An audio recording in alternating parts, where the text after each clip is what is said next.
How are we doing there, Ed? Living the dream, Robbie. Thanks for asking. How you doing down there, down under? Yeah, really good, man. I'm excited to be doing a podcast with you here on a Sunday. The girls have gone to work and I'm kind of here at home by myself. I've done all the housework and I'm ready to talk about nuclear war. Well, housework, yeah. Doesn't take long when you live in a small apartment, so Well, I guess all good.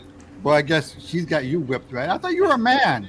You know, you're a man. You're not supposed to do any housework. I'm a modern man. Yeah, modern man. Yeah, you know, you're a man. You've been in combat. You've been both the Navy and the Army, and you're at home. She's got you washing the dishes. I mean, yeah, I was washing dishes and doing the shopping, man, and I got to go and wash the car later too. All good, all good. Ladies and gentlemen, welcome to The Unspoken Truth. It's been a week between drinks. There's a lot that's been happening, and I have to say that the only thing necessary for the triumph of evil is for good men to do nothing. That is a famous quote that you would have heard by Edmund Burke, and it seems to me, Ed, that we're drifting ever closer on a day-by-day basis. It's a slow move. It's this mission creep that's happening. I want to start off by talking about the world has never ever been closer to a nuclear escalation than what we've seen in the last week or so. The Russians have began and kind of ended the nuclear drills that they were talking about, which means they're going to load live nuclear weapons onto their aircraft. They're going to get the apparently nuclear-tipped Iskander missiles that they've been showing us ready to go, although they blur out the tip of the missile. You can't really see it. I'm not going to bother boring people with the footage that's there. You've seen all of this type of footage before. The point is the Russians are not mucking around with what's going on. They've aggregated about 50,000 troops to the northeastern part of Ukraine, trying to take the land back in Kharkiv that they lost at the end of 2022. They're now starting to realize that it's not working. Initially, they sent their forces across with armored columns. Those armored columns were quickly dispatched with FPV drones. Now they seem to be doing it with small section-style, platoon-style attacks with infantry. But one of the limiting factors that the Ukrainians have faced in the last couple of months is looking across the border, and they can literally see these people across the way, and they're massing their forces there, and they're not able to attack them. In the last couple of days, both the British and the Americans have come out and they've talked about how it's okay to go ahead and use the weapon systems that we've given to you to attack Russia. So Anthony Blinken has said it's okay for Ukraine to make its own choice when deciding to use US-made weapons to strike inside of Russia. So is that an escalation? I think that is definitely an escalation. We've seen the same thing actually happen from Lord David Cameron. What a fucking wank that is. He said the same thing, but he said it a while back on the 3rd of May. Here we are at the end of May, the 26th of May. He's saying that it insisted they have the right to strike targets on Russian territory. And we see the American administration now coming out also saying that we should be striking the Russians. We should be doing this. We should be attacking Russia with NATO weapons. Well, if there's ever going to be a red line of some description, it's going to be when ATACMS missiles go across the border there into the southwestern part of Russia, the northeastern part of Ukraine, and it looks like it's happening.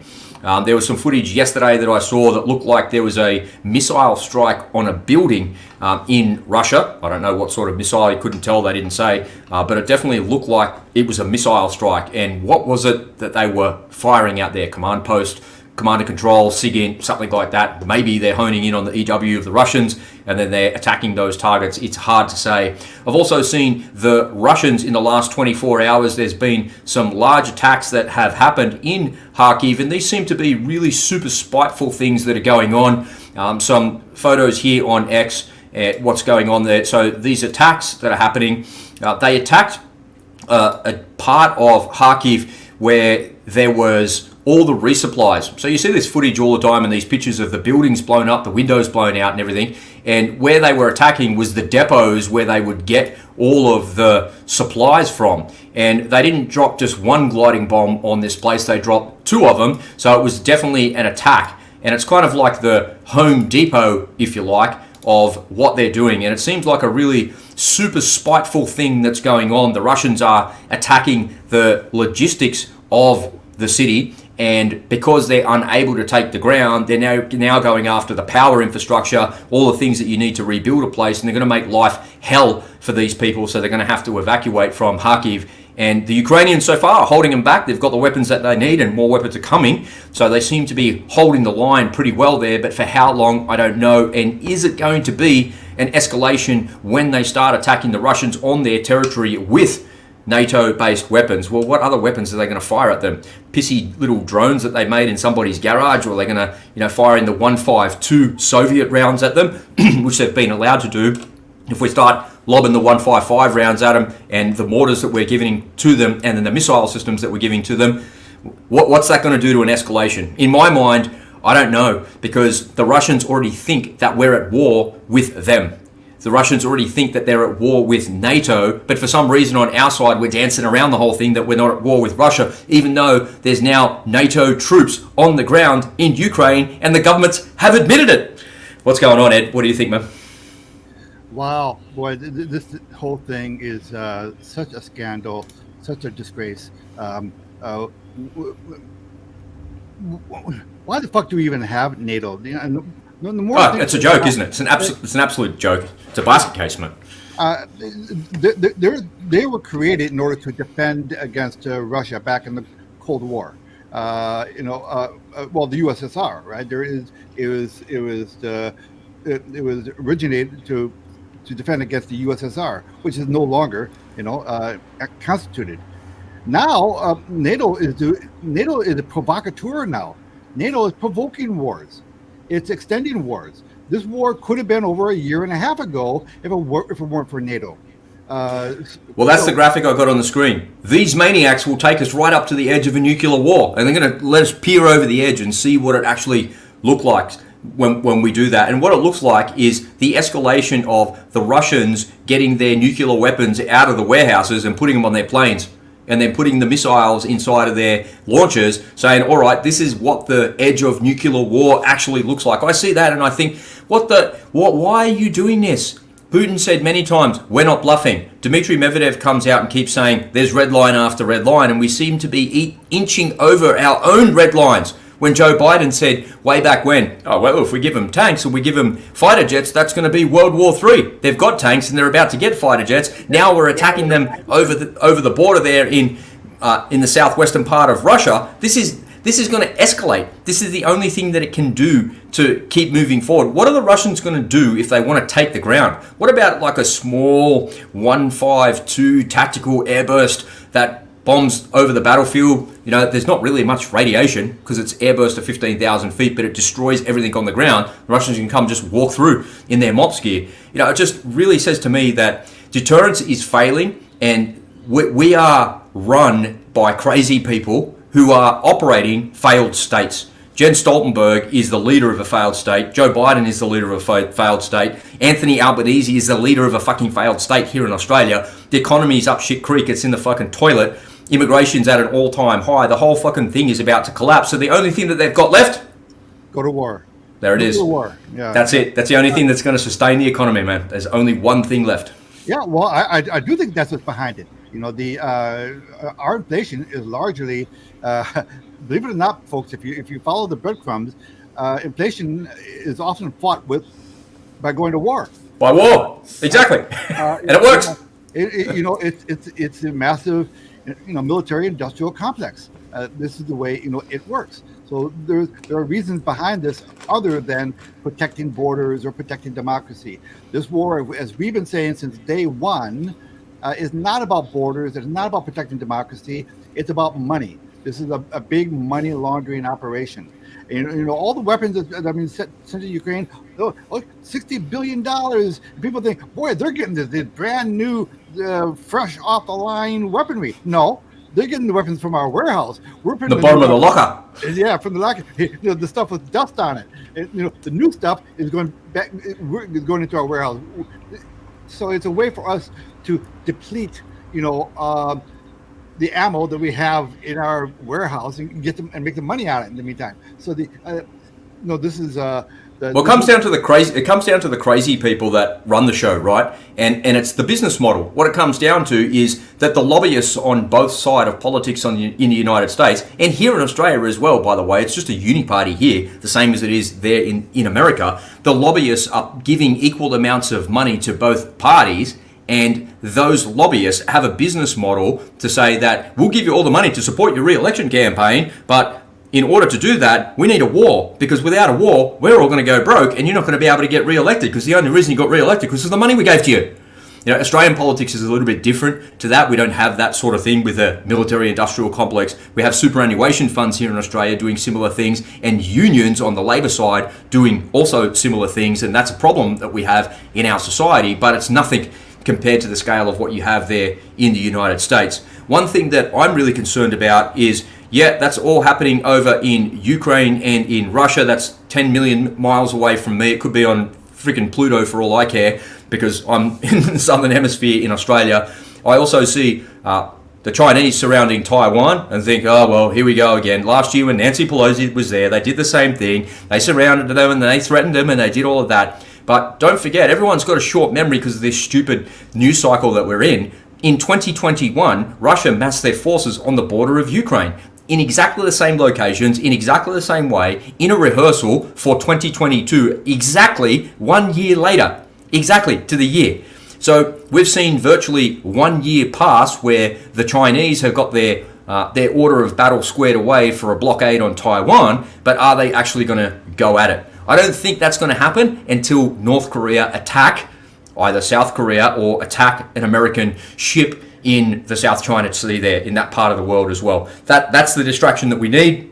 We're going to have to deal with Kim Jong and his craziness over there, and then the Chinese are going to go, look at that, there's our opening. I think that that's going to happen before the election in the United States. Meanwhile, in the United States, I'd love to get your take on this on Memorial Day weekend. We're going to cross over in a lot of topics here, ladies and gentlemen. So make sure you keep up, and make sure if you've got some feedback or some comments, you put them in the comments there below. We love to engage with the audience and hear your opinion. Earlier in the week, JJ Carroll came out on the Redacted channel, and he was talking about the documentary that he's creating called Treason. So he's been at the southern border in San Diego and Mexico, and that was the place where he used to work as a customs and border protection officer, and he's now been into Chicago, into the belly of the beast. Did you see that report earlier in the week on Redacted and what he was saying about that the black people there in that city have had a fucking enough of these immigrants in your country, in that city, and they are literally taking over. And they've got all the clothes, they've got all the money, they've got all the phones, they've got everything that they need. Meanwhile, these black people are suffering and missing out significantly, and they're about to take up arms. They had enough. Yeah, well, you know, it makes you wonder. This is be a good case study. It makes you wonder whether the liberals have finally gone too far. Whether where is that ouch point that you call it? Exactly. Have the people of Chicago and the people of New York, have they finally gotten to their ouch point? You know, seems like it. Yeah, look. You saw. I'm sure you saw the clips of Trump in the Bronx this week. Right? Yes. Yeah, they were loving him, right? You know, so you gotta. Wouldn't it be so cool? I mean, what an earthquake that would be if Trump actually, captures New York in the election, or New Jersey, or Minnesota, or Illinois. I mean, this could be another Reagan-type election year. It could be, and it could be all because of the liberals' policies. They've gone too far. They've just, and I think they might have misread the room up there, because now their constituents are saying, hey, when they start seeing illegal immigrants being put up in luxury hotels while their own social programs are being cut, these people might finally start voting for their own personal interests, rather than ideology. So we'll see. Anything could happen. This is going to be a really interesting election year. But so I saw that report, and I'm not surprised at all. Let me get your take on this video, and let's keep discussing that, because I think this is a really important video. I see this stuff as an Aussie. I look at it and I go, oh yeah, whatever, man. What do I care about American policies? What do I give a shit? But when I see this, it is very, very, very damning indeed. I don't know if you've seen this. Do you know who this is? Oh yeah, Schumer. Yeah. Oh yeah. I know. Now more than ever, we're short of workers. We have a population that is not reproducing it on its own with the same level that it used to. The only way we're going to have a great future in America is if we welcome and embrace immigrants, the dreamers, and all of them, because our ultimate goal is to help the dreamers, but get a path to citizenship for all 11 million or however many undocumented there are here. However many undocumented there are here, the guy doesn't even know himself. He's a politician sitting in the center of everything. Why doesn't he know himself? And he's saying he wants a path to citizenship, which means they're going to be able to vote. JJ Carroll says that there's not 11 million people here. He estimates that there's about 40 to 45 million illegal immigrants in America. That is unbelievable. We've had more than 1 million people migrate here to Australia in the last 18 months or 12 months or whatever it is. And this place is a freaking mess, man. Have a stab at what the median house price is in Sydney. And remember, the median house price is not the middle. Yeah. So what they do is they take a list of all of the house prices on that week or whenever they're doing the statistics. It's usually done on a weekly basis, right? Like a Monday to Monday. So it encapsulates the weekend. The median house price in Sydney last week was how much? 1.5 million? 5 million. What the fuck? Who can sustain a mortgage at that price? Just you said this. You said this about 2 years ago. About 2 years ago, you said this. If you want to buy a house, just wait.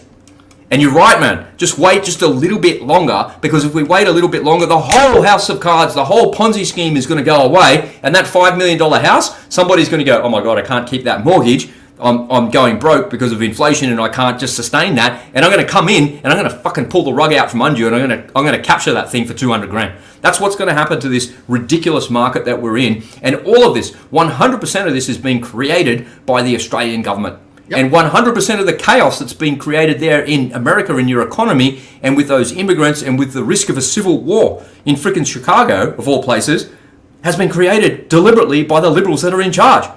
Unbelievable, man. Unbelievable. Yeah. I mean, I'm talking about, reasons to impeach someone. That issue alone should get Biden impeached. Not to mention the strategic oil reserve. That's kind of off topic, but that issue alone should also get him, impeached. J.J. Carroll's documentary titled "Treason." It's exactly right. He nailed it.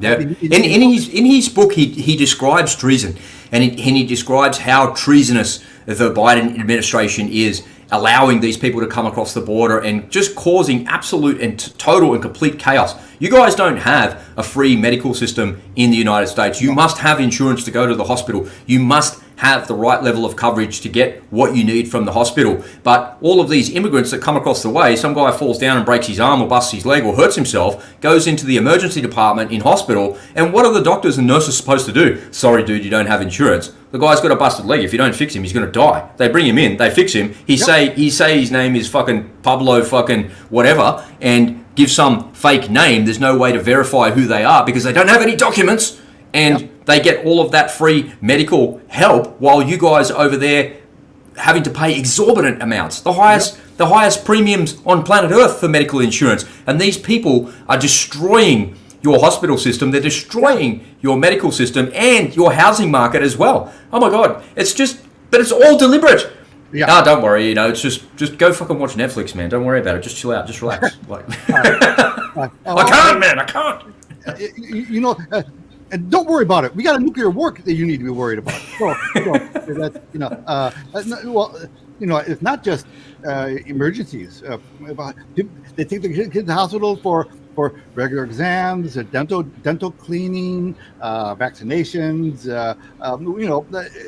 anything they want for free. Tell me what your thoughts are on this, because it goes hand in hand with what you just said. I was watching an interview with Vivek Ramaswamy yesterday, and he was on a podcast, I can't remember, Sean Ryan's podcast it was on, and they were talking about how do you drain the swamp, how do you get rid of all of that stuff. And what Vivek said was, we have bipartisan support on both sides of politics, and I think everybody would agree it's a good idea that there's no insider trading and there's none of this deep state bullshit. So we can pass the legislation, but it doesn't apply to you. We're going to have term limits on politicians and bureaucrats, but it doesn't apply to you. You can stay there for as long as you want. And what it does is, and everybody agreed that was a good idea. And that was the proposal to put it there. Like, there's no insider trading. You're not allowed to trade stocks, anything. You're not allowed to trade anything while you're a member of Congress or you're a member of the Senate. You're not allowed to do it. You just can't do it. But you can do it. It's just for the next guy or girl that comes after you. They can't do it. But for you, you're good to go. Status quo remains the same. And what it said to me as I was listening to that and I was hearing his argument and seeing how he would approach that, it's this. And it goes to the heart of what you were just saying, giving away free dental, free medical, free fucking whatever emergency stuff that somebody needs. Imagine, how much is dental, man? If I get a busted, impacted tooth or something like that, go in there, it'll cost me $5,000 to get it fixed. And these immigrants are coming in getting it for free. It's even more expensive than medical. But what it leads me to is this, and let me get your comment on this. These politicians, man, they fucking hate you. They hate you. They hate you with every fiber of their being. They hate everything that you stand for. They hate your family. They want to destroy the nuclear family. They hate your children. They want to indoctrinate your children so they can cut off their fucking balls and do that without your consent. They can't vote, but they can't get a tattoo, but they can cut off their fucking dick and you can't know about it as a parent. These politicians fucking hate you. They hate every aspect of every single thing that you stand for. These politicians, they only care about their pocket. They only care about power and what they get. They fucking hate you and they lie to you. What happens is these politicians lie and there's no consequence. But when a member of the public tells the truth, like Julian Assange or Edward Snowden, who tells the truth, they're the ones that are going to get put in jail. If they, what nonsense, that's rubbish. But they don't, because they know Edward Snowden was telling the truth. They know Julian Assange was telling the truth. So those people telling the truth are an attack and a threat to them. These politicians, every single fucking politician hates you. They hate you. Talk about hate speech. They get up in front of you, in front of Congress, in front of Parliament, in front of the Senate, whatever fucking place that they make laws, and they lie. And there's no consequence. The reason there's no consequence, they hate you. All of them hate you equally. The E-Safety Commissioner here in Australia hates you, Ed. The E-Safety Commissioner here in Australia doesn't want you in Minnesota to see footage of a guy getting stabbed in a church, even though he didn't get stabbed. Like, they hate you, man. They hate everything you stand for. I don't know, man. Like, don't incite violence, don't have hate speech, but these politicians are inciting violence every day. Free Palestine! And allow these murders where 4 Israeli hostages are found under the hospital run by UNRWA. We just gave $50 million to these people. What is wrong with you? The reason we did that is because Penny Wong hates you. Penny Wong is the foreign minister and she fucking hates you, man. She hates everything that you stand for. She hates your family. She hates your nuclear family. Fucking disgusting human beings, man. Why do we get the worst of the worst, man? The worst, the absolute. We vote for the worst, we get the worst. That's what we get. These people are awful, man. Well, that's the thing about democracy, right? In theory, in a democracy, you get what you pay for, right? So that's why, with the downfall of New York City and Chicago and even Minneapolis here, my response is, I don't have a whole lot of sympathy for you guys. These people ran. I mean, look, Letitia James and the district attorney in New York on a sanctuary city, right? Yeah, and she ran on a platform of getting Trump. That was her theme. So if these are the people you're going to elect, then you shouldn't be surprised with what with what you get. So now. And it's the same with South America. All right, look at South America. All right, all these ingrates coming up from South America, fleeing South America for a better life.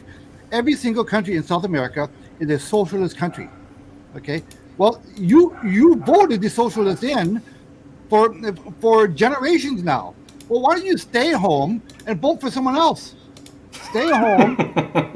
Stay home. It's really not that hard, is it? When you think about it, just don't vote for those people anymore. Yeah. So, Rob, what's the definition of insanity? Doing the same thing over and over again and thinking there's going to be a different result. Yeah, it's fucking ludicrous, man. It's ludicrous. And then they come here because their life is crap. in their shithole country.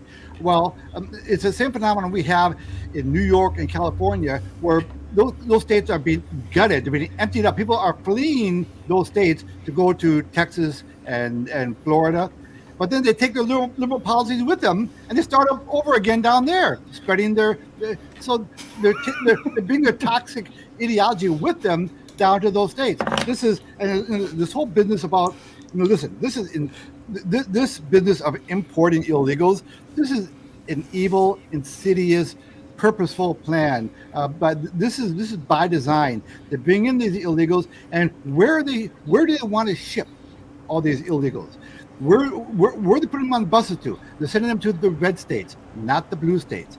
They've got the blue states, so they're trying to send them to the red states. Now people will say, yeah, well, Ed, they can't vote. That doesn't matter because congressional seats are assigned by the census. So so certain areas will get a bigger representation because of the number of people they have under them. So they're trying to skew. They want to own the entire. They can't win elections honestly, so they have to resort to crap like this. So what about this? Maybe you can help me to understand this, because I'm not entirely sure if this is true or not. But my understanding of these South American illegal immigrants that are coming to the United States, I don't know how true this is. All I can do is go off what some independent journalist says about this. And Michael Yon said this, actually. He said that these people that are brought up in these South American socialist countries are born to believe that America is the root cause of all of the poverty and problems in their country. And they're brought up to hate the United States. And when you talk to these people that want to come to the United States and they cross the border illegally, why are you here? They're not here because of political asylum. They're in the United States because they want a better financial opportunity for themselves, because they can get a job there and they can send some money home to help their family. But they can't get a job in the socialist shithole that they come from, and they blame the United States for the shithole that they live in.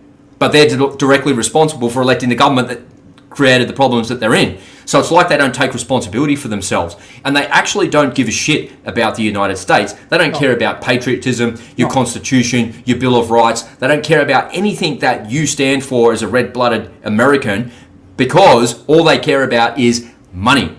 And when somebody is poor and somebody is from a poor society, it's very, very hard for them to think about climate change. If somebody is from a poor society and they have to decide which kid is going to eat tonight, they don't care who's in power in the government. All they care about is feeding their family and feeding their children, so they don't give a shit about any American ideology. What they care about is money and an opportunity for themselves to make more money. And when they cross the border, they're like, whoa, look at this, I've got $10,000 on a card, and you're going to put me on a plane and send me where I want to go, and then when I get there I can stay in a hotel for 2 years and I can eat 4 meals a day, and you're going to pay me money, and I don't have to work, you're giving me $2,500 a month?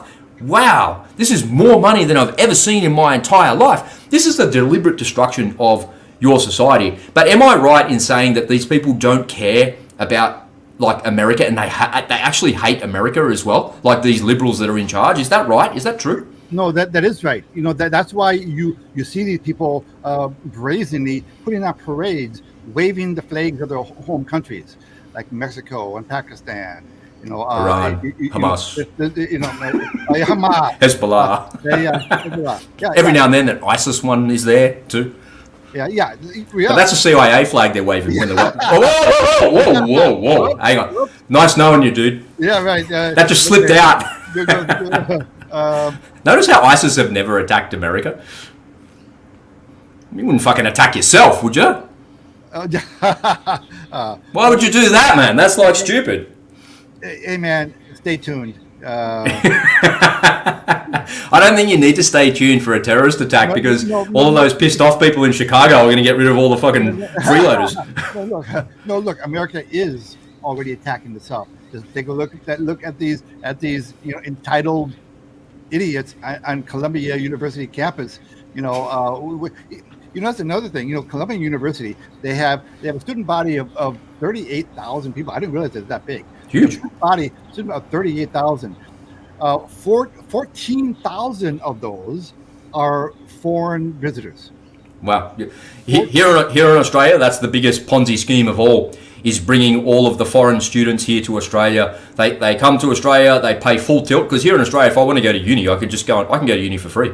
The government will pay for me to go to university. I get a HECS debt, higher education scheme that I have to pay back. But the Australian government did the same thing as what you guys did in the United States and forgave a whole bunch of people's debts. I think it was don't quote me, I think it was to the tune of $3 billion.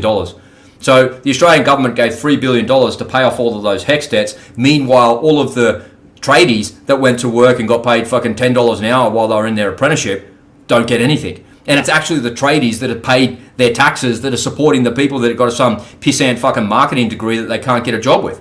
It's like ludicrous, man. The ridiculousness of these socialist societies that we live in, it just doesn't work, man.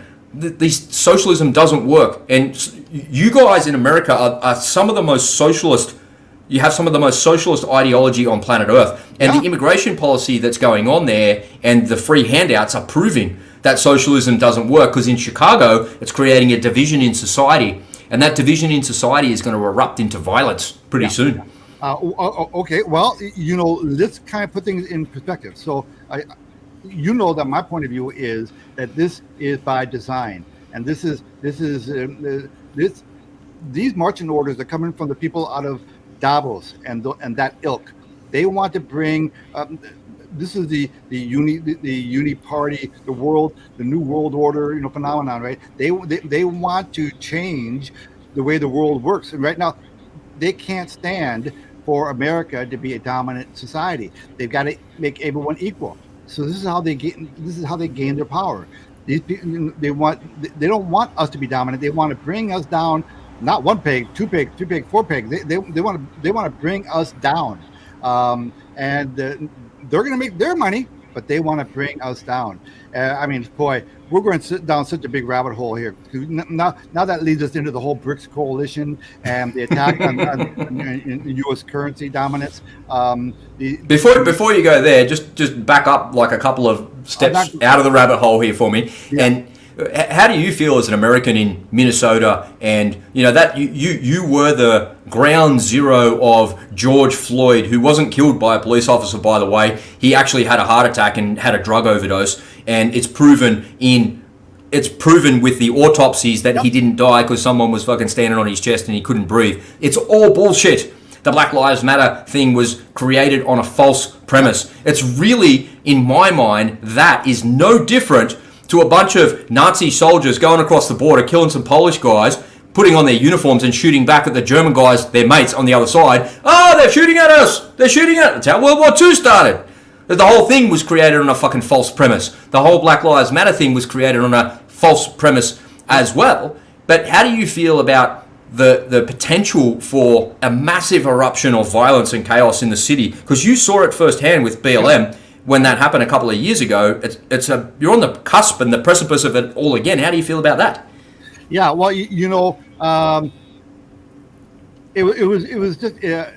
was a cause looking for an excuse. It was okay. If it weren't George Floyd, it would have been something else.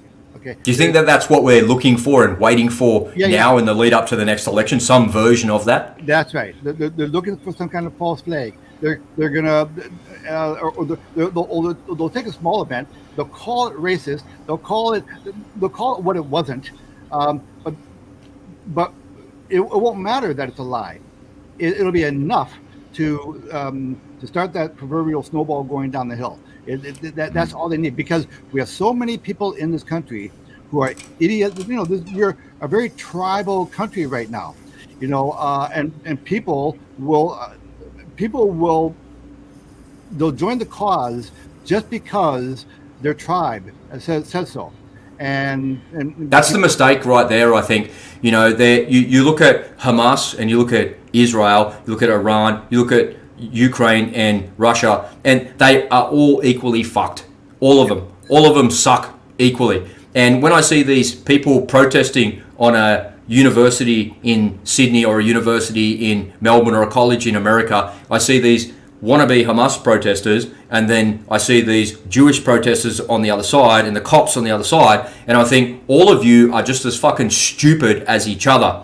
because it's those people that believe there's right or wrong, that there's good and there's evil. Those people are the ones that rolled up their sleeve and said, give me 2 of them here.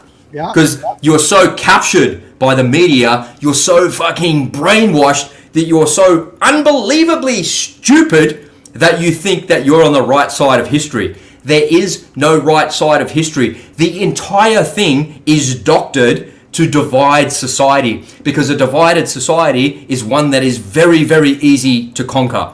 You can't fall into the trap of looking and saying, oh, Joe Biden's a fucking senile dickhead, or Anthony Albanese's the worst prime minister in Australian history, and then look to say, oh, well, I quite like Vladimir Putin, or I like Xi Jinping, or I like Viktor Orban, or fucking Milei in Argentina. All of these people are fucking idiots. All of these people are dictators in their own right. And it comes down to this one fundamental truth.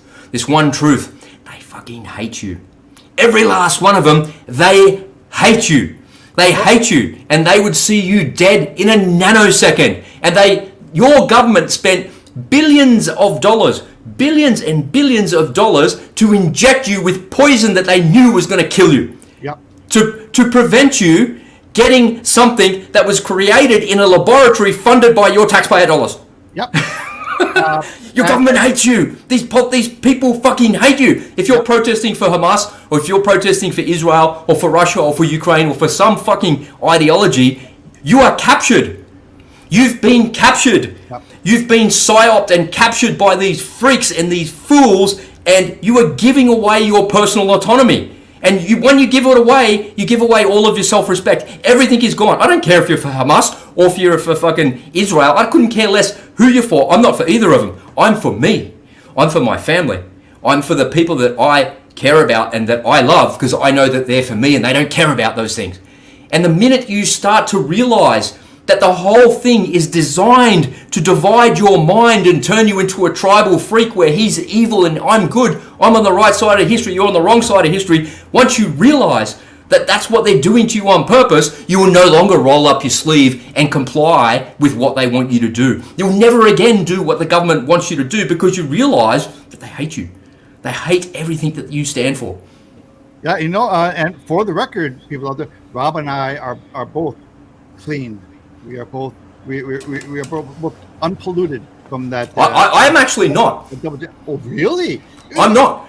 I'm not, because I was sitting in this room, and I only found out after the fact that there'd been 2 people that had been jabbed the day before, and I was sitting in this room, and a day later I had a blood clot in my leg from my fucking hip to my ankle, an unprovoked blood clot, and that's from shedding spike protein. Right. Yeah? So I'm not clean.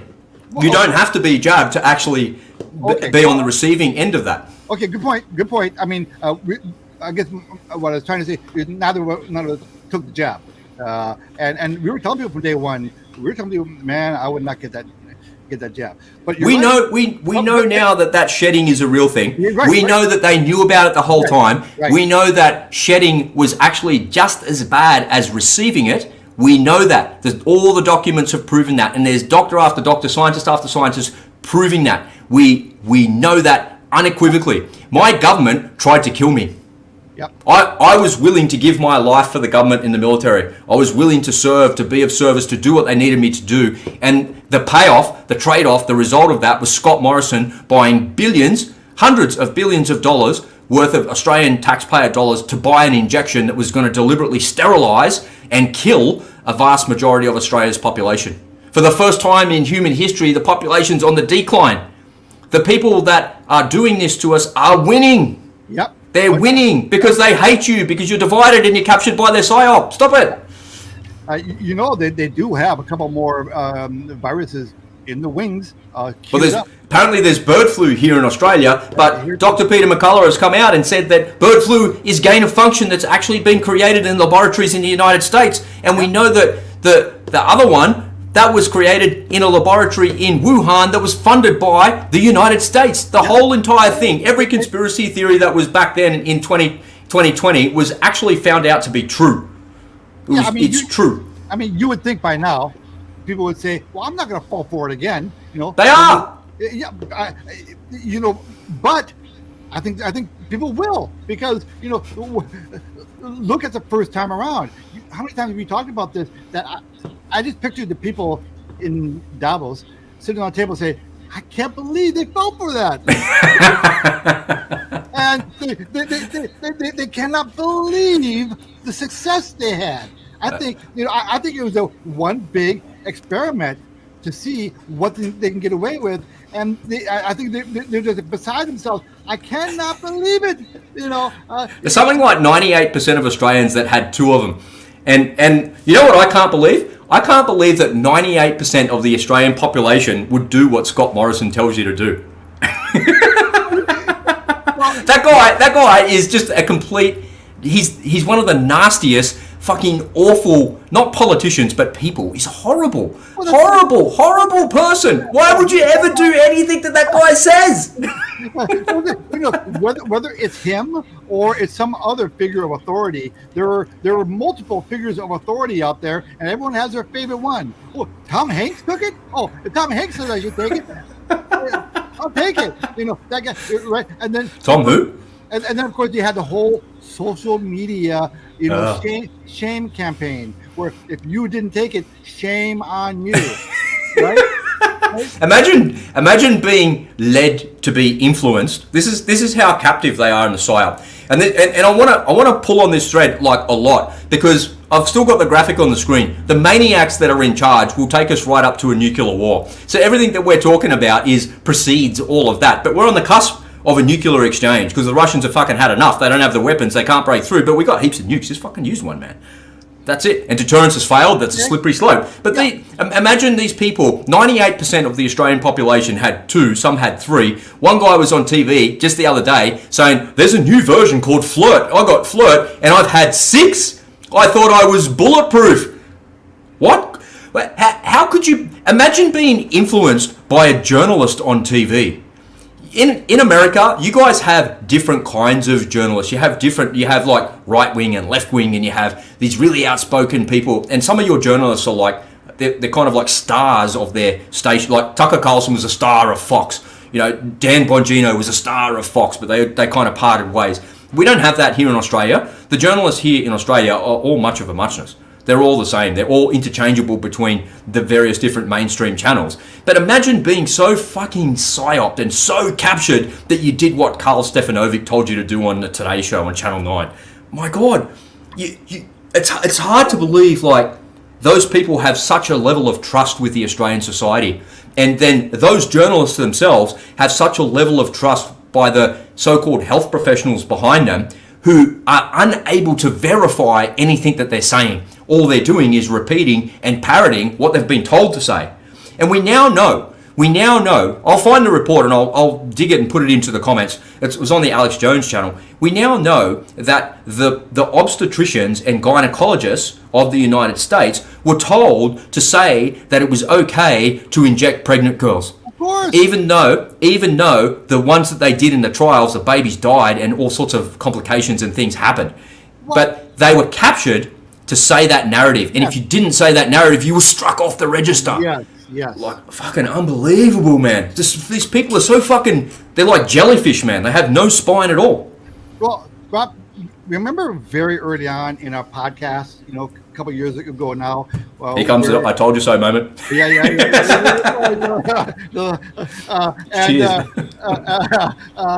And I forget what the exact topic was, but you're talking about how, in communist China or something about the Uyghurs or something, they can put you in prison, but they can't control your mind. Yes, they can actually. And I was like, well, hold on a minute. You're right, they can. I was wrong about all of that. I stand corrected. I apologize to the audience that I was completely wrong, that communism doesn't work because they can't capture your mind. That's what it comes down to, right? But the reality is, you can be easily psyoped by saying, there's war crimes going on in Gaza. Who gives a fuck, man? I'm in Sydney, Australia. I don't give a shit, man. I hope they fucking all kill each other for all I care. Good. Then I don't have to fucking listen to it, look at it. I couldn't give a shit. I hope they fucking all destroy each other. Good. So long as I don't have to be part of it. Don't fucking draw me into your fucking argument. It's like the neighbours over there arguing and screaming and shouting at each other all the time. Shut up! That's the only thing that I say. I don't from this side of the wall say, she's right. Fucking listen to what she says, man. Or he's right. You're a fucking bitch. I don't say that. I just say, shut up. Hamas, fucking Israel, Russia. Shut up. Fucking the lot of you. Shut up. Shut up and leave me alone. Let me fucking live my life. Let me shift gears here for us.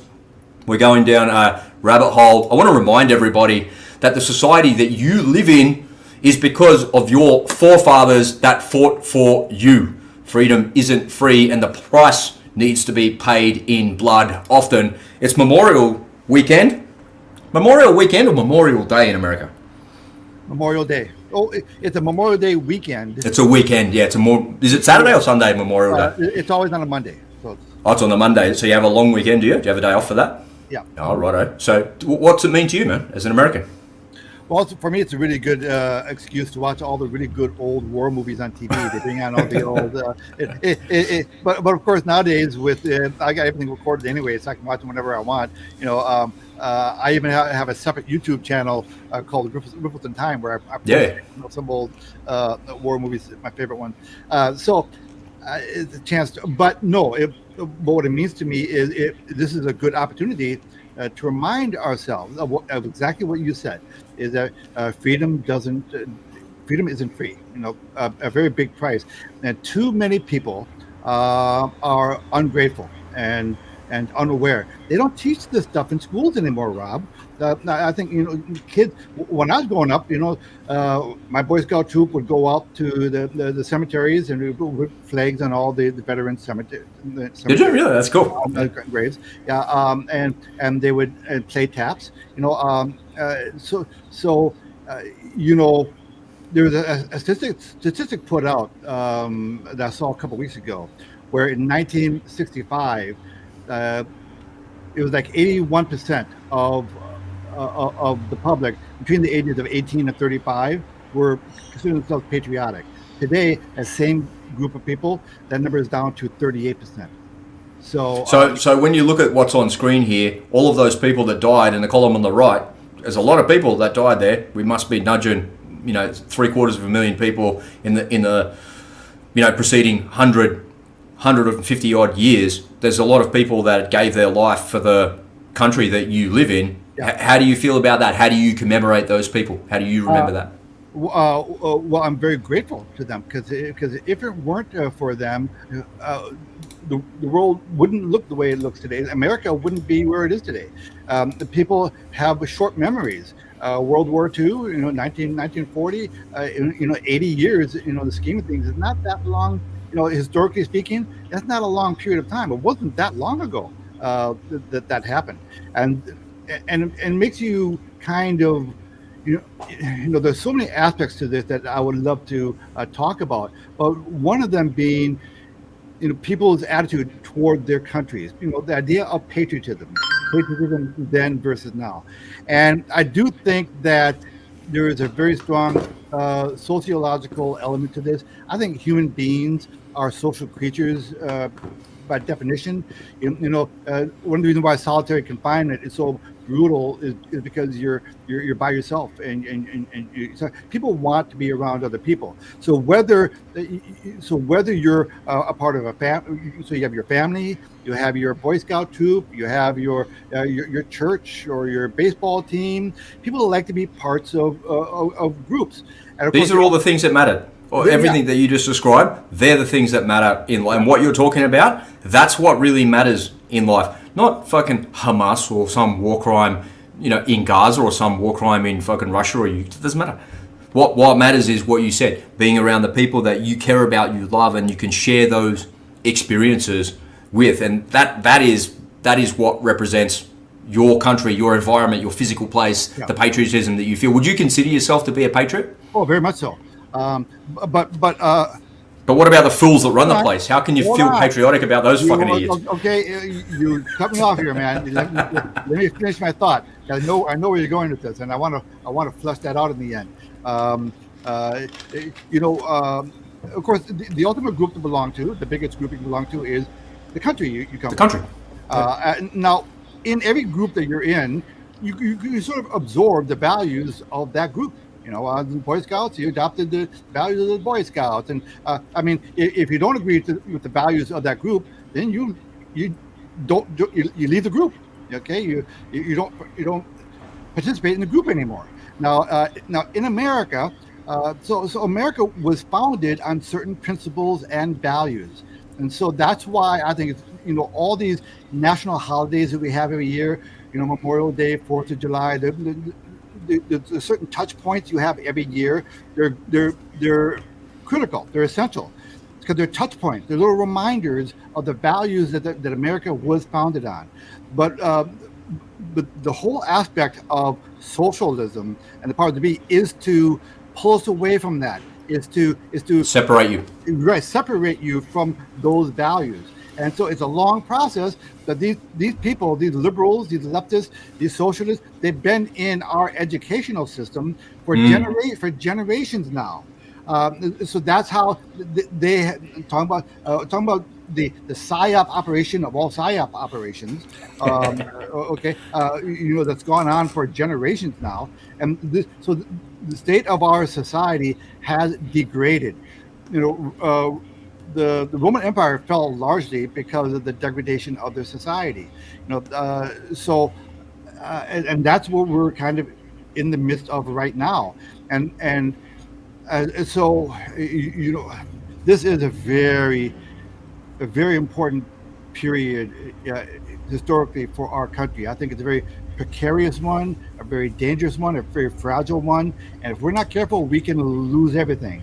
That is one reason why I'm looking for my plan B. I'm the guy. I got my short list of countries, to bug out to. I feel like it's a cop out to have a plan B as well, and that's not a criticism. I know. That's just like I feel the same way here. But I was having this conversation with my missus the other day. I was sitting on the beach at fucking 7 o'clock in the morning, watching the sun come up and drinking a cup of coffee. And I said, if you could go somewhere else in the world, where would you go? And I thought to myself, I'd probably go to a country town in northern New South Wales a little bit, where there's not many people that live. It's beautiful surrounds. The ocean is there. I could go spearfishing. I could have a boat. I could kind of live the lifestyle that I want to live. And really what I'm saying is I just want to be left the fuck alone, man. Yeah. I just want to be left alone, and I want to be in a community surrounded by like-minded people where, the neighbours are really nice. Hey, Jono, what are you doing, man? Let's go out in the boat. Or, hey, Steve, let's go ride motorbikes, man. Let's go hang out, and let's go down the pub and have a beer, whatever. Like, I want to live that life. And I think the world that we live in is so overwhelming with the news cycle and social media and everything that's happening there. But I never really thought of it like you described it, is the socialist people that are in charge are separating us from the things that matter to us. They're separating us from Boy Scouts, from barbecues, from doing activities together, going and watch sport together, because all of this left-right bullshit politics where they want to cut my kid's dick off and cut my fucking daughter's tits off, and they want to do all this fucking bullshit all the time, that's separating me to make... it's like they're living in my head rent-free.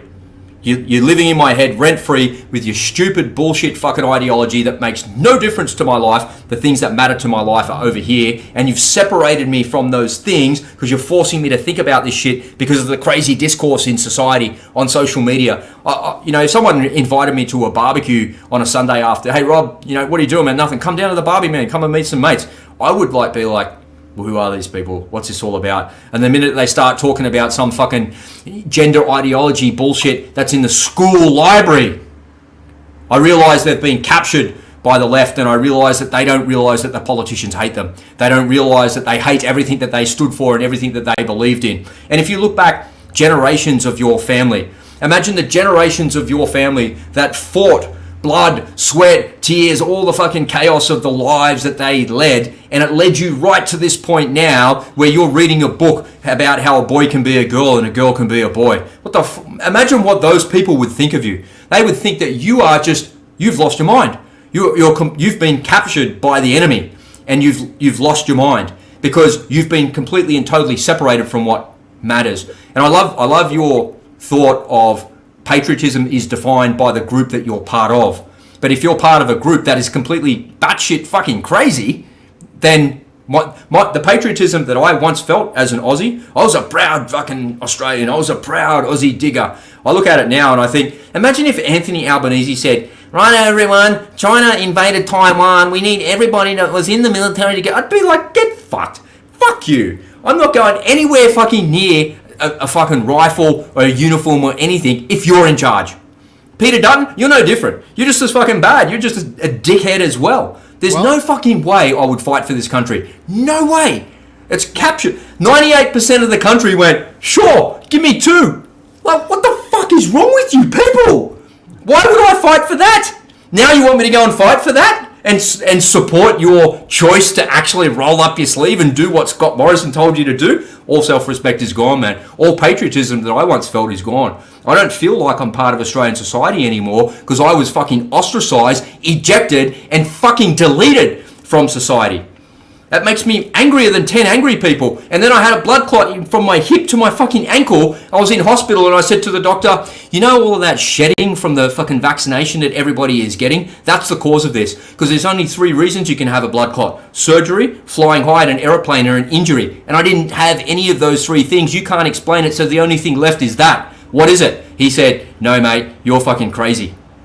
That was the doctor. No mate, you're fucking crazy. There's no evidence of that. Now there's evidence of it. I wish I could go back to that guy and say, you dumb fucking moron. You could have 50 fucking PhDs and still be a fuckwit. These people are just captured, man. Your politicians hate you. Your doctors hate you. They murdered you. Knowingly. Yeah. All the more reason. They got away with it. It really drives home the point that, in a democracy, elections have consequences. So, but too many people don't give this kind of thing. This is just it, right? I mean, they don't have these conversations. Yeah. How many interviews have you seen, on YouTube of the guy in the street, asking a college girl graduate, questions about basic history of America? So they don't know. Point to this place on a map. They're like, yeah. They don't even know geography, man. They know nothing. They're as you know, my 2 biggest causes for all this that I blame for all of this are the 2 things are really bad educational system and really bad parenting.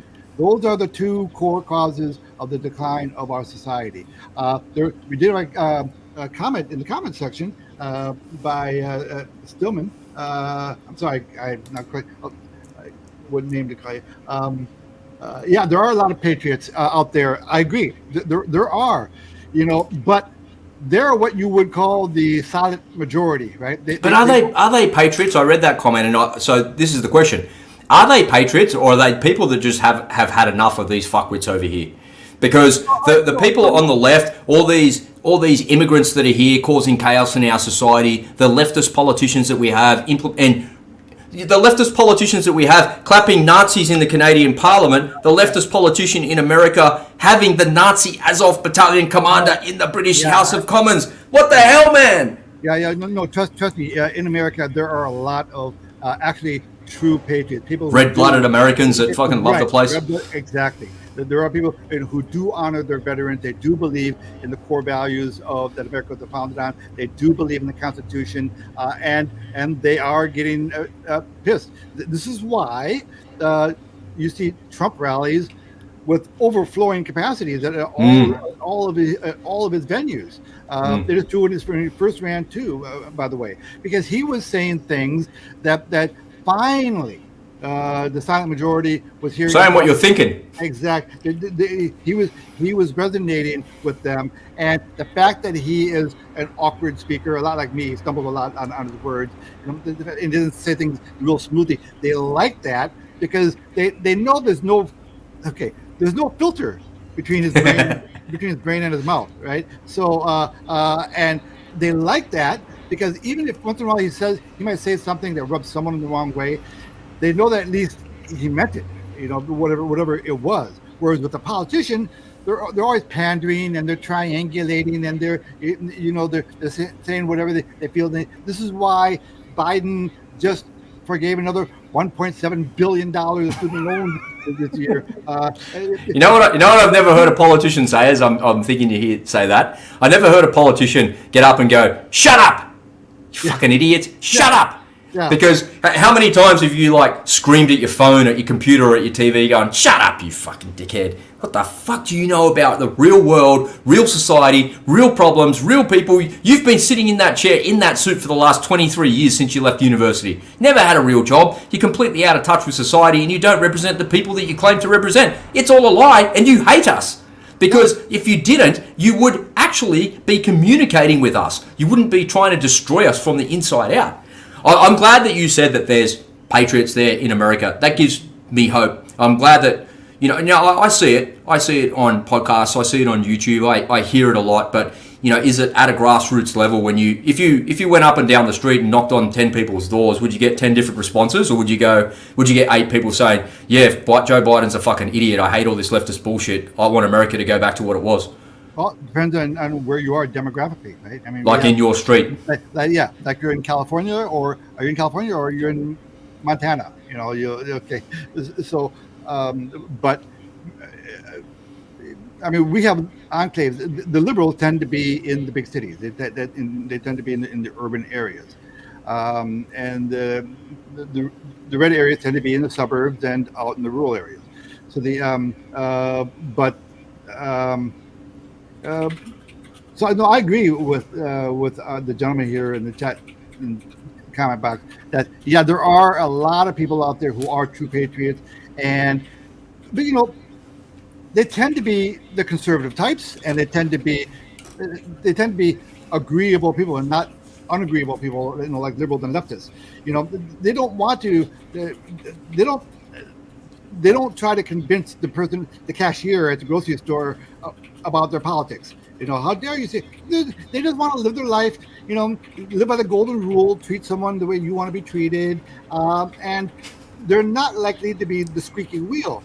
The squeaky wheels are the complainers, the whiners. Those are the loud people. Those are the ones who get on TV. I decided, Ed, tell me what you think here, man. I decided that I don't care about what side of politics you're from. Liberal, Labor, Republican, Democrat, Independent, Green, whatever. All of you are fucking morons. Every single one of you, you're as bad as each other. You're all the same, because at some point, at some element, the ideology that you stand for is the destruction of the nuclear family. Well, and okay. There's very few political parties or political ideologies that don't agree with cutting off the fucking genitals of a minor, that don't agree with giving puberty blockers to people that can't get a tattoo or even vote or even fucking speak properly. Politics is the most grubby, horrible thing in our society. And my view is that if somebody talks to me about politics, I'll just say, shut up. You're a fucking idiot that's been captured by the psychological operation to try and divide me and, to your point, Ed, separate me from all the things that matter. Yep. And it does not matter. You don't matter. Politics doesn't matter. And your opinion about politics doesn't matter, because these people are not there to serve you. They hate you. And evidence that they hate you is that they tried to murder you.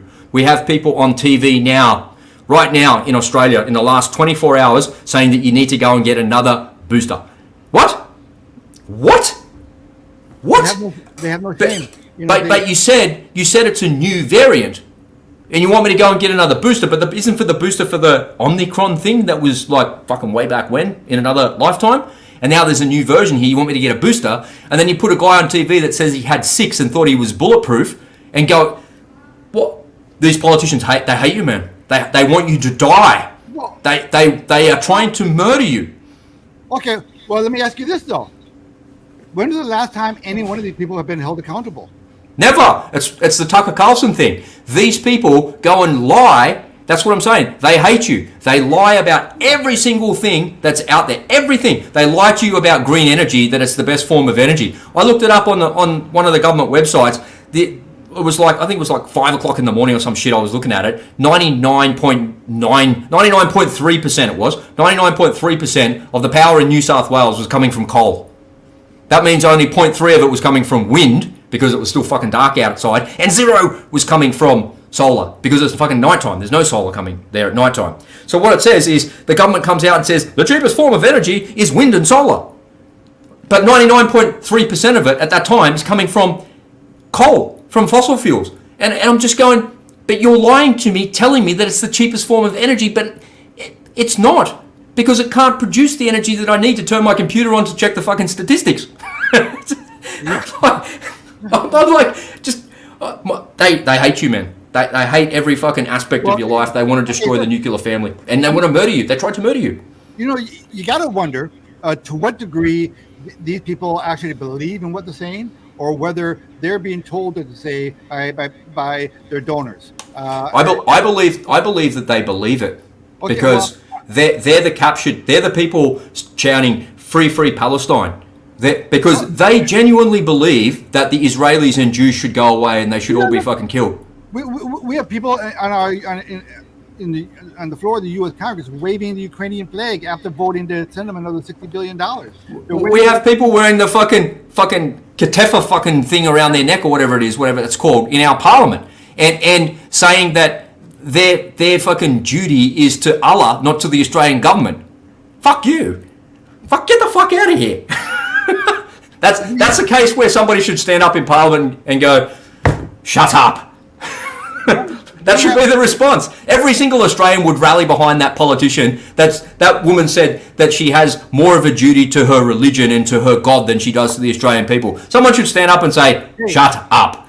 This kind of drives home the importance of this issue of illegal immigrants. We had the mayor of what Michigan city was that? Dearborn, Michigan. The mayor Dearborn, yeah, that's right. Michigan, saying in a speech that our current form of government needs to be abolished. Really? I didn't know that. I thought you were going to talk about something else. I sent you the video on it. It was a video that I did for last week, but you didn't want to show it because. Oh yes, sorry, yeah. Like, where he was giving a speech in public saying that it wasn't enough, that we had to turn down our form of government. Okay, all right. So you're saying, yeah, but that's Dearborn, Michigan. Why is that important? It's because Dearborn, Michigan has the largest collection of Muslims in the country. So they come from these shithole countries, and they all gather in the same area, and they start taking over government. And now here in Minneapolis, we have a large Somalia opportunity. That's how Ilhan Omar got into office. They voted her in. Okay, so these people, their population is not shrinking. They're having their kids. Yeah. Because the government's paying for the kids. So they're having their kids. We're bringing in all sorts of these illegals. So as these illegals come in, this is part of the plan. Okay, they're bringing their evil and their disgusting ideologies with them, and they're bringing their values with them. Most economists agree that if nothing changes economically over the next 5 years, that over the next 6 years now, that China's GDP will be on parity with America's GDP. So when that happens, that's when I can't tell you how important that a deal that is, because right now America, we have influence because we are the dominant economy powerhouse, in the world. But when the world has an option, okay, we are no longer going to be able to flex our muscles. You're going to see potentially, if we don't get our act together fast, we could potentially unwind really fast.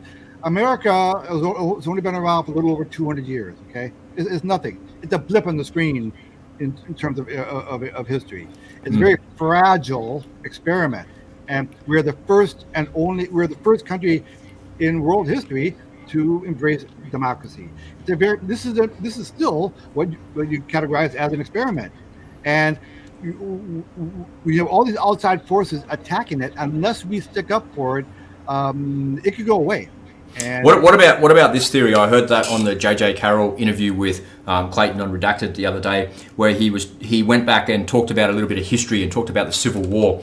And the reason that the Civil War happened in America was because people were pissed off about taxes, tea, and slavery. And there was a bunch of things that happened, but it wasn't not so much the causes of it, but he was saying the numbers of people. So he was saying that only 3% of the American population were pissed off about it, and it created a civil war at the time. And society was very different then, of course, and there's no levels of communication like we have today. But the amount of illegal aliens and illegal immigration that you have there in the United States, and by the way, the legal immigration we have here in Australia, does that equate to more than 3% of the population? Well, in the United States, it definitely does. If there's 40 to 45 million illegal aliens in your country, that represents more than 3%. That almost represents, 10 to 15% of your population is there. So what happens when there's massive discourse in your society and there's a bunch of people sitting around waiting to do some jobs? Remember, there's another lesson here that I think I've spoken about before, but I'll talk about it here for the audience that's still sticking with us. And thank you for tuning in, everybody. And we're going here for an hour or so on a Sunday morning. We really appreciate your support. But there was a time in the Second Gulf War when we went to Iraq, when they drove all the way up to Baghdad and pulled the statue down of Saddam, and George Bush went and put a mission accomplished banner on an aircraft carrier and went, that was the biggest regret of his presidency, that fucking goose. But that's what he said it was. And what had happened is that they installed a government bureaucrat in place, because they got rid of Saddam and the government fell apart, and they put Paul Bremer in place. You might remember that guy. And Paul Bremer was responsible for the de-Baathification of Iraq. So you've heard me tell this story before, but for the people that haven't heard it, just bear with me and I'll get to my point. So the idea was that there was only one political party in Iraq for the 30 odd years that Saddam was there, which was called the Ba'ath Party. And everybody was a Ba'athist. It was like being a Nazi. In Germany, everybody was a Nazi. That's just the reality of it. You were part of the Nazi. Hitler came to power and got rid of all the other political parties. You could only be part of one party. The Nazi party. That was the only one. And in Iraq, it was the same. There was only the Ba'ath Party. That was the only one that there was. So Paul Bremer said, no, we have to have a complete de-Baathification of Iraq. And everyone's like, oh, okay, well, what does that mean? Well, the wheels of bureaucracy and the wheels of government don't turn quickly. So there's chaos, there's looting, there's all sorts of crime and everything like that. But after that had settled down after a couple of weeks, about a month, all of the people that were employed by the government in the hospitals, in the schools, in the military, the police, they're all like, we need to eat. We're going to get paid or what? What's going on, man? And over a period of time, over an extended period of time, they realized al-Zarqawi, the Jordanian fucking wannabe terrorist who became like the founder of all this fucking IS bullshit that we see today, that al-Zarqawi realized that this was not working. And all of these people were sitting around going, I need to eat. And so what he did is he got behind them and said, righto, the Sunnis over there are causing shit and the Shias over there are causing shit. They're the reason you can't do it. So he was getting in between these two and getting them to fight each other and drawing the Americans into it. So everybody's fighting each other, and he was over here kind of laughing. And the de-Baathification of Iraq didn't work because the people that were employed to be in the military, the police force, the emergency service, everything like that, all government services, no longer had a job. And what I see in the United States is almost like the de-Baathification of your society. They have literally 4 or 5 brigades of enemy troops that have crossed your border. That's the fact. 4 or 5 brigades of enemy soldiers are in your country. And when the civil discord and the civil chaos ensues because of a false flag or because of a real event that actually happens, these 4 or 5 brigades are going to be activated by either the American government or the United Nations, because there's not enough cops, there's not enough National Guard, there's not enough anything. They're going to go down to all of these places and say to them, hey, you're sitting around here all day doing fuck all, your money's going to be cut off unless you get down to the recruiting office and we put you through the basic training. We're going to give you a uniform, we're going to deputize you, make you a police officer, we're going to give you powers of arrest, and we're going to get you to do these things, and this is what we need to do. You've got brigades of men, military-aged males, to go and destroy and repress your society. That's what's unfolding in slow time. It's like a slow-motion train crash, man. But it's happening. Okay, let me. I agree with that. Let me push back a little bit on one element of that. Okay, so this is my opinion.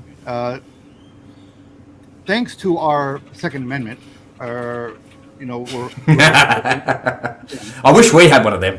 Yeah. Hey, you guys voted for those people, and you guys used to have shotguns in your closets. Well, not anymore. Not anymore. But I think that there's a strong enough. Americans are arrogant enough and egotistical enough and self-aware enough that in events like that, this is where our enemies have a tendency to underestimate us, whether it's with Japan in World War II or whether it was Saudi Arabia attacking us on 9/11. Yes, I said it. Saudi Arabia attacking us on 9/11. You and your fucking CIA conspiracy story, man. It's nice knowing you. You know, when America, when America feels attacked by a common enemy, people tend to, you know, minds seem to be solidified. People come together, and at least for a short period of time, they put their differences aside to attack that one. So, so I think, and when you have so many guns in so many houses, you know, if something like that were to happen, there's some kind of an organized, you know, brigade somewhere in the country, and even if they're scattered here and there, citizens, the buddies are going to get together, man. Hey, got a gun? Got a gun? Hey, we're going to meet at the bar here at 4:00, and we're going to start roaming. We're going to start monitoring the streets. Is that how a civil war unfolds when you have you know they're UN soldiers, but they're actually wearing your police officer uniforms and your police officer hats, and they have your police officer badges, but the guy's from fucking out of a jail in Venezuela. Imagine that guy coming over and pulling you over, talking to you in a Venezuelan accent. He can only string 9 words of English together. Yeah. Shut up, mate. Fuck off. And he'll fucking arrest you like everybody else. Like, are you going to comply with the law like that? If that guy's enforcing the law, are you going to comply with it? Okay, you know, that kind of, okay, in theory, that makes a really good Netflix script. But I made a movie about it, man. It's called Civil War. Oh, that's the way it worked? Okay, but it would have to be so well organized. You know, I don't think it would be sustainable because we're too big of a country, and so they would have to have so many insurgents, well trained and organized, and have their shtick filled out. I don't think so. I think if you have a little bit of chaos in society, they implement martial law, and then those people are the ones that institute the martial law. So you can't go outside after. We had it here in fucking Sydney, man. You can't go you can't leave 5 kilometers from your house. What? And I looked at the map and I'm like, well, I can fucking still walk down there. That's a good point. If the government starts saying, okay, yeah, we're going to institute martial law, and we're going to go door to door and collect guns. Yeah, that's where a civil war will start. Yeah, you're not taking my guns away from me. Watch this. Yeah. I mean, look, who owns the most guns in America? It's the government, right? So, if the government wanted to if they wanted to disarm us, they could. In my opinion, but they've done it here in Australia, and it was actually pretty easy. It was voluntary that actually happened. Yeah. Well, you know, we have 340 million people in our country, and we have more guns in America than we do people. Isn't it like a 3 or a 4 to 1 ratio or something like that? Yeah. So there's a massive amount, and so I think it's a bigger problem. Besides which, I think that just like even though New York is a very blue liberal city, you can't get more liberal than New York City. When you get Trump going to the Bronx, and people see him as a victim because of the way the government is attacking him, they're using law they view him as a fellow victim, right? Yeah. That's why I say, man, you know, I get it, man. I think that's one of the reasons why he's popular among minorities. Because, hey, man, I can relate. You know, they're going after you for no good reason, because they feel, in a lot of ways, like they're the victim of the legal system. And they think the legal system is used on Trump. So I think they found a little common ground there. So they have a little. Plus, he actually showed up where no politician has shown up there in a generation. Yeah, that's a good call. So I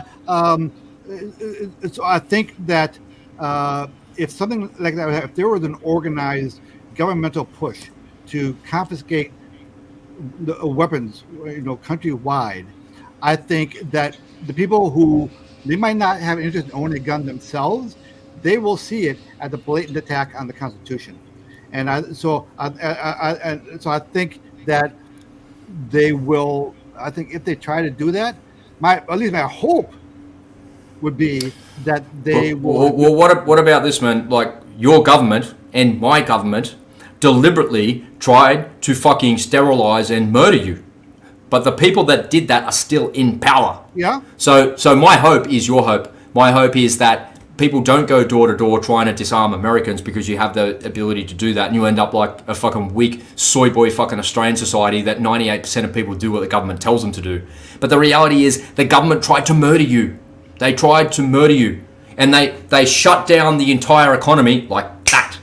And they turned the economy back on just as fast. Like that. I remember when we had every fucking person in the Sutherland freaking Shire where I live was a hypochondriac. And we had these drive-up testing stations. Imagine driving up in your car, putting the window down, zzz, like this, and then some person in fucking nuclear, biological, and chemical warfare mops gear comes in and shoves a fucking piece of plastic up your nose that big, right up to the top of your fucking sinuses there, like that, puts it in the thing and goes, there you go, so, and you drive away. Imagine how stupid you would have to be to go and do that. Imagine how fucking insane you would have to be to allow a human being to stick that up your nose while you're sitting in the driver's side of the car because you got a fucking little bit of a cold. And then one day they were all gone. So one day we had this thing in our society, and all of a sudden all of those places were gone. And there was literally there was probably 2 of them in every suburb in Sydney, and all of a sudden they were completely and totally gone. So what happened to this thing? Did it just disappear from our society completely? Was it even ever there in our society completely? And how stupid were you if you drove up in a car and you waited in a line, in a traffic jam, to have a thing stuck up your nose? What the fuck is wrong with you? And 98% of people went and did it, and the people that did it to you are still in charge. You must be crazy. You know, this reminds me. Do you know that CIA agent who's on? He's called the Everyday Spy. Yes. Bustamante. The guy with the long hair. Yeah, he's really cool. That dude. Yeah, he's awesome. Andrew Bustamante, I think it is. Yeah. And he said, so there is an acronym, RICE, RICE, that they use for how to control societies and people, individual people. So RICE is reward, ideology, coercion. I forget what the E stands for. And he says expedite, faster, and extortion, maybe. Yeah. And the most powerful one of those is ideology. Ideology is the most powerful thing because you can get people to do things for maybe to defend and support your family, or maybe it's to defend your country. Ideology. You're a socialist, you're a capitalist, whatever. Ideology is of those is the most powerful motivator. So what went on there? That's interesting, huh? Yeah. What went on there during the period where they got 98% of the public to go along with it is there's a combination of, I think, of ideology and coercion, because ideology was, hey, if you want to be a patriot, if you don't want to get your neighbors sick, it's on you. Do your part, will you? Do your part, right? Do your part, man. Okay, we'll get back together. That's right. So ideology, right? And then the social, and then the coercion comes in the form of that social media shaming campaign, and also, if you want to keep your job, you have to take a double jab, right? So that's the. Let me tell you a little funny story as a small sidebar. When I was in the Navy, fucking 18 lifetimes ago, about 492 years ago, I remember there was a bunch of us just kind of milling around. We come alongside. We're in Japan, of all places. We're in Nagasaki in Japan, and we're all milling around just waiting. And the chief steward comes over and he said, "Righto, boys." There's about 9 of us there, and he goes, "I got some tickets to a party," and the Japanese are really gracious and they're really great hosts. I don't know if you've been here before. None of us have been here. He's like, he's the chief petty officer. He's like a really fucking experienced dude. So there's tickets for the party, but there's only 4 tickets, and there's a bunch of you guys here, and we want to we want to get you to the party. You have to wear your uniform, you have to wear your rig, and go out there and you do all this stuff and you make it all happen and do all that. It sounds good. Who wants to go to the party? Put your hand up. And I went like this. I half put my hand up, right? Like, in Star Wars where he goes, "It's a trap." I'm like, yeah, I want to go to a party. Like, who doesn't want to go to a party? And like, there was 4 other people like put their hand up straight away, and I put my hand right down like that. And he goes, "You fucking idiots! It's a stores party. Get on the wharf and bring the fucking shit in here. Hurry up!" Right? It's just a giant piss take, and the Japanese were bringing all the stores in. Right? That was the party you were going to.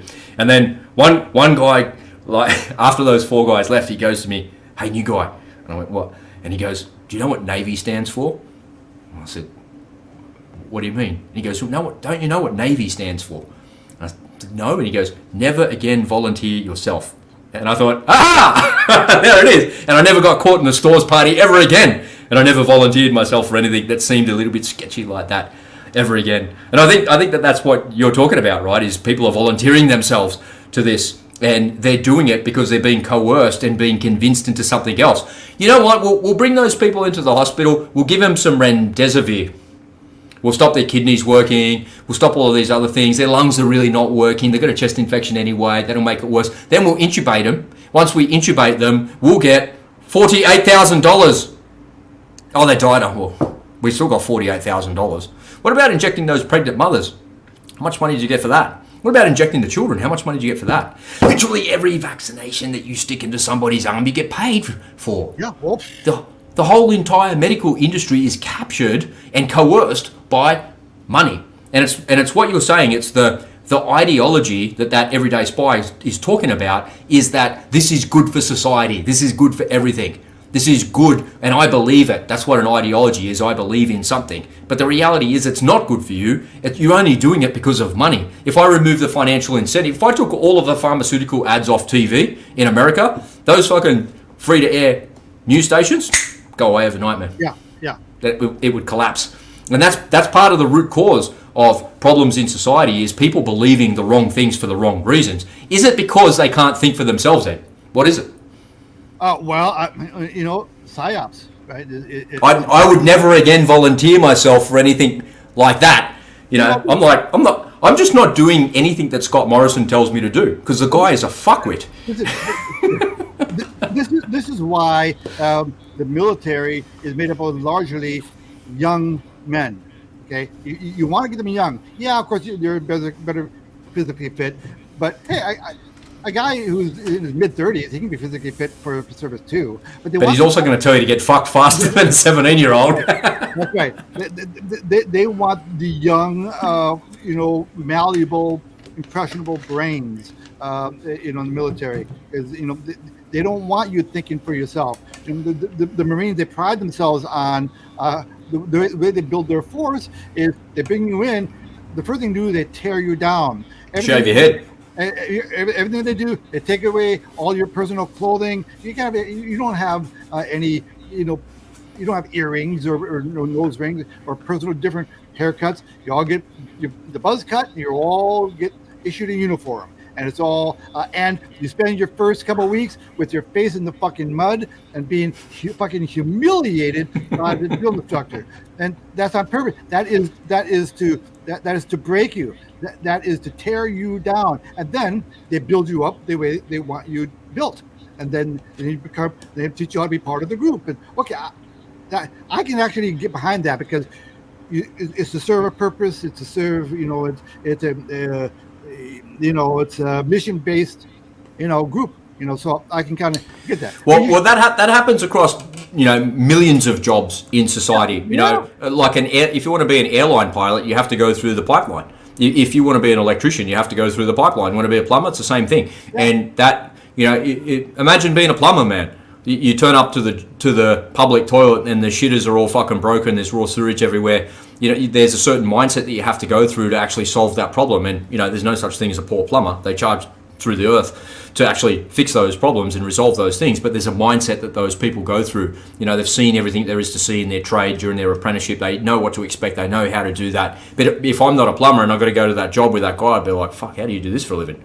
You seem like you're brainwashed into that thing. Actually, no, he's not brainwashed. Okay. He's ready for it psychologically. Yeah. And to your point, I don't think it's a bad thing. I think it's a really good thing. We need that in our society in order for it to function correctly and properly.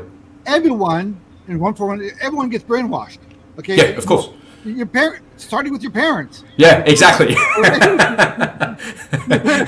When I told my daughter, whatever you do, don't do what the government tells you.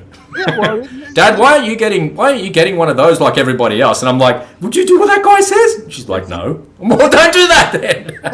and that's your form of influencing and brainwashing. So everyone, it's unavoidable. So I think that patriotism is a form of psyops. It's a form of brainwashing. So it's not necessarily bad. There is. Don't make it sound bad. It's a good thing. Like it's you being connected to the collective of things that you can be patriotic about thousands of things. Doesn't have to be about your country, but that's I guess that's an ideology, right? You could be ideological about the church you go to, or the people that you hang around with, or the causes that you believe in. They're all ideologies. Patriotism is just another form of it. Yeah, but I don't believe in moral equivalency. I do think that some forms of patriotism are better than others. My form of patriotism is better than the Taliban's patriotism. Well, that's right. Patriotism's based on Sharia law, man. Girls can't go to school. Women can't do anything. Like, fuck, what the fuck? All right, I want to shift gears towards the end here, and I want to close out the Memorial Day weekend thing that we're talking about, and reminding everybody that there is no winning or losing. Yeah, there's only winning or dying. And that is the reality of war. That's people that are on a school campus shouting free, free Palestine from the river to the sea don't understand that there is no moral equivalence. There is no winning. There is no middle ground where, stop there, that's enough, we're not going into Rafah. They get into Rafah and find that there's like kilometers and kilometers of tunnels that go under to Egypt big enough to drive a fucking car through, and Egypt are complicit in supplying the Palestinians with fucking everything they need, including the weapons, the rockets, the explosives, and all the stuff that they need to create chaos. Where's the moral equivalence there? Where's the moral equivalence with UNRWA and the hostages in underneath the hospital there? They knew exactly what was going on. There's no winning or losing. There's only winning or dying in war. Your government wants you to die. They want you to die. Your government hates you. Your government injected you and sterilized you and caused all sorts of health problems to literally millions of people globally after they deliberately funded gain-of-function research, which was outlawed. They did everything. 100% of what happened was deliberate, and they did it to kill you. They're trying to kill you. Your government's trying to kill you. Stop listening to your government. Don't do anything that they say. Don't do anything. Nothing. I recommend that you just turn the TV off. I recommend that you don't listen to any politician ever again. None of them. Not Donald Trump, not fucking Joe Biden, not any of them. They all want it. Donald Trump's responsible for Operation Warp Speed. What? I thought he was a good guy. Actually, no. He was captured by the people that were driving it all. And he just did what he was recommended to do there without actually giving people a free choice. Yeah, you can, you can't. Do whatever you want. It's up to you. It's your own personal autonomy. No, there was none of that. We're going to do it. We're going to get everyone sorted. That's Scott Morrison. Same thing. We're going to do it. We're going to get everyone sorted. Yeah. Benjamin Netanyahu went to Albert Bourla. If you read Bibi's book, he talks about what he did with Albert Bourla of Pfizer. And he says that you should give all of that stuff to us here in Israel, because we have this really sophisticated electronic medical system where we know the medical records of every single citizen that we have. And it's a great system for a variety of different reasons. We have a good system here in Australia too, but he used it to allow Pfizer to experiment on all of these people to capture all of the results that would go on. And there's American politicians in the last week come out and say, well, we didn't know what was going to happen. We just had to put it out there and see what happened. They experimented on you and they tried to kill you. And they're still trying to kill you. Here in Australia, they're still promoting it, still trying to kill you. Don't listen to them. Don't go chanting at a university, free, free Palestine. Don't go chanting supporting Israel, supporting Russia or Ukraine. They can all fuck off. A lot of them. Everyone. All of them. Stick to your family. Stick to your life, to the things that matter to you. That's what matters. There's no winning or losing. There's only winning or dying, and they want you to die. So you've got a choice to make. Do you want to die? No. Well, are you going to go and fight for NATO, for Jens Stoltenberg, on the border of Kharkiv and Russia? When there's a nuclear, are you going to go there? Are you really seriously going to go and pull on a pair of cams and boots and do that? Fuck no. Whatever you do, you call him now, man. Will you? Who's on the phone? Yeah, I got the director of the CIA on the phone for you, Rob. Imagine doing what Jake Sullivan told you to do. Oh my God, that guy looks like fucking Satan himself. Imagine, imagine following the orders of. Imagine being in the CIA, going, "Fuck, Jake Sullivan's the boss." Can you believe it? That guy, man, he's the most fucking evil, wicked dude of all of them. He's the one responsible for all of this shit. He's the one that's in charge of all of it. It's hard to believe, man, that people are so captured by it. And, you know, we are supporting the most illegitimate leader in all of Europe, who's now actually technically a dictator because he cancelled elections and maintained power. We continue to support war crimes on a daily basis. Oh my God, do you want me to pull out some more? I've got fucking dozens more this week from what's going on. There's war crimes everywhere happening in Ukraine, and on our side, we're funding them. They're committing war crimes. What? How does this keep happening? How does Boris Johnson bring the Azov battalion commander, whose known association to Nazi ideology, to happen like that? It is just fucking gobsmacking, and just, I can't. Here it is. If you haven't seen it, there it is. There, disgusting scenes as the British Parliament has failed. Serial liar and war peddler Boris Johnson platforms the Nazi-adoring Azov battalion, a grave insult to the tens of thousands of British men that have died fighting the Nazis. It's just shameful.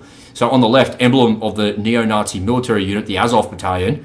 Emblem in the middle of the Nazi SS one, and Nazi Black Sea Sun symbol. Look at it. They've got the Nazi SS and the Black Sea Sun on their patches that they wear on their uniforms, man. You're making Putin's point. He is. Why are we supporting that? If you're watching on X, thank you for following along. Don't forget to come on over to the Unspoken Truth Telegram channel. All of the links in the description below. Ed, I'll give you the final word, mate. We've covered a lot of ground here in the last hour and a half. That was a fun podcast. Yeah, went by fast as always. It is for me. Well, yeah. So everyone, please, this is Memorial Day here in America. So take a moment to remember where your freedoms came from and how you got them, and maybe take some time to watch some of those nice old war movies on TV this time of year. So good call. Remember all the people who died for us. Yeah, beautifully said. All right, everybody. Thanks for tuning in. We'll see you next time. Bye for now.